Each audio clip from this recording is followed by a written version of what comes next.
আমি আমার বিচার নিয়ে মরবো।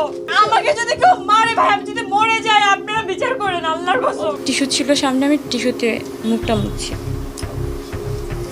তারা রিয়েক্ট করছে প্রথম।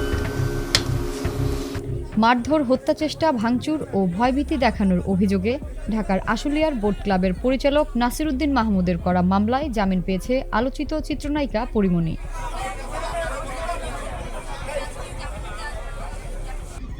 পরিমণির আইনজীবী জামিনের বিষয়টি নিশ্চিত করেছেন। তিনি জানান, পরিমণি নাসির উদ্দিনের করা মামলায় আত্মসমর্পণ করে জামিন চেয়েছিলেন।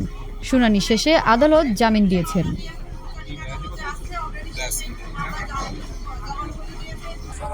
২৬ জানুয়ারি মামলার অভিযোগ গঠনের জন্য দিন ধার্য ছিল, কিন্তু পরিমণি আদালতে উপস্থিত না থাকায় তার বিরুদ্ধে গ্রেফতারি পরোয়ানা জারি হয়। ২০২৪ সালের ১৮ এপ্রিল নাসিরকে মারধর করার অভিযোগ প্রাথমিকভাবে প্রমাণিত হওয়ায় পিবিআইয়ের দাখিল করা প্রতিবেদন গ্রহণ করে আদালত অভিযোগ আমলে নেন।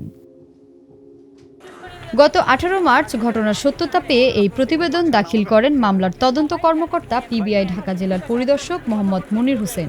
প্রতিবেদনে আসামি পরিমণি ও তার কস্টিউম ডিজাইনার জুনায়েদ বাগদাদি জিমি বাদীকে মারধর ও ভয়ভীতি দেখানোর অভিযোগের সত্যতা পাওয়া গেছে বলেও উল্লেখ করা হয়।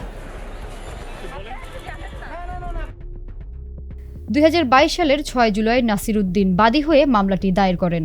আদালত বাদীর জবানবন্দি গ্রহণ করে ১৮ জুলাই তদন্তের আদেশ দেন।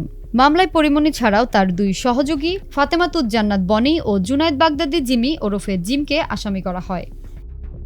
নাসির উদ্দিন মামলায় উল্লেখ করেন, পরিমণি ও তার সহযোগীরা অ্যালকোহল সেবী এবং তারা সুযোগ বুঝে বিভিন্ন নামিদামি ক্লাবে ঢুকে অ্যালকোহল পান করেন এবং পার্সেল নিয়ে মূল্য পরিশোধ করেন না।